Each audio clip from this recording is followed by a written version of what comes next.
अकोला में पत्रकारों पर हमले से मचा हड़कंप। लोक स्वतंत्र पत्रकार महासंघ ने एसपी को सौंपा ज्ञापन।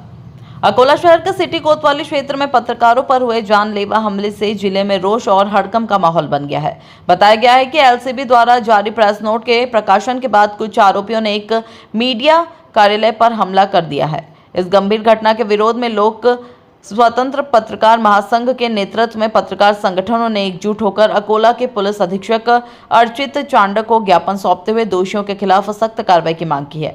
राष्ट्रीय अध्यक्ष संजय एम देशमुख की प्रमुख उपस्थिति में सौंपे गए इस ज्ञापन में पत्रकार सुरक्षा कानून को प्रभावी रूप से लागू करने, हमलावरों को सख्त सजा देने और उनके आपराधिक नेटवर्क को उजागर करने की मांग की गई है। इस अवसर पर सलाहकार पुष्पराज गावंडे, जिलाध्यक्ष पंजाब राववर, जय भारती इंगोले, जमीर जेके, दीपाली बाहेकर, संतोष धर्मकार, एजाज अहमद, सईद खान, समीर खान सहित बड़ी संख्या में पत्रकार मौजूद रहे।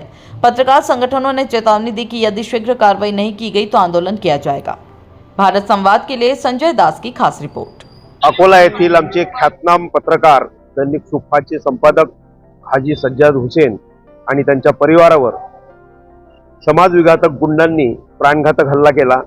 त्या हल्ल्याचा त्यांच्याकडून त्यांनी प्रतिकारही केला। त्यावेळी पत्रकारावर हल्ला होणे ही फार मोठं, कारण संविधान आणि लोकशाहीच्या रक्षणार्थ सर्व पत्रकार आपल्या लेखणीच्या माध्यमातून मोठं योगदान देत असतात आणि पत्रकार आणि पोलीस प्रशासनामुळे निकोप समाज व्यवस्थेकरता मदत होत असते।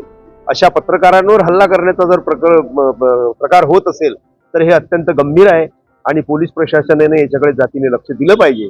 हल्ले घडूच नयेत यासाठी सुरुवातीला दिल्या जाणाऱ्या धमक्याच्या स्टेजलाच योग्य कार्यवाही झाली तर पुढचे हल्ले टळतील, असं आम्ही माननीय पोलीस अधीक्षक साहेबांशी आत्ताच बोललो आहे। पोलीस अधीक्षक साहेबांनी कोण्याही पत्रकाराला जर धमकी आली तर ताबडतोब मला कळवा असं अभिवचन आपल्याला दिलेलं आहे। त्यामुळे हल्ल्याचे प्रकार पुढे घडण्याला बराच नियंत्रण त्यावर येईल आणि 307 सारखे गंभीर गुन्हे त्या आरोपींवर लावलेले आहेत आणि त्यांची अधिक चौकशी करण्याकरता आम्ही सज्ज आहोत, असं पोलीस अधीक्षक साहेबांनी आपल्याला आता आश्वासन दिलेलं आहे आणि त्या दृष्टीने पावलं टाकण्यात येत आहेत।